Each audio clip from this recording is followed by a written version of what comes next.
How to pin comment on TikTok. That's what I will show you in this video. But before we begin, make sure to subscribe to the channel and ring the bell to get notified whenever a new video is uploaded. With that said, let's get started. Now, keep in mind that the comment pin feature is a new feature that TikTok is slowly rolling out to creators, and eventually everyone will have it. So if you don't have that feature yet, all what you need to do is either update your TikTok account, and if you still don't have it by then you might just have to wait until you eventually get it. However, if you are one of the few lucky people who do have that feature, here how to use it. Open up TikTok,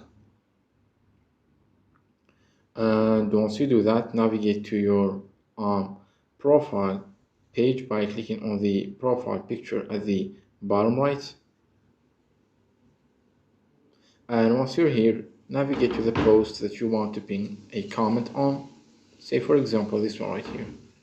Let's click on the comment section. As you can see, I have this comment right here.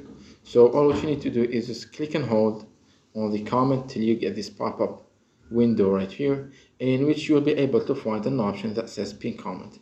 As you can see right here, I do not have that option yet, but if you do, just click on it and the comment will be pinned just like any other platform. It's that easy and simple. So that was it for this video. That's how you can pin comments on TikTok. If you have any questions, please leave them in the comment section down below. With that said, see you in the next video.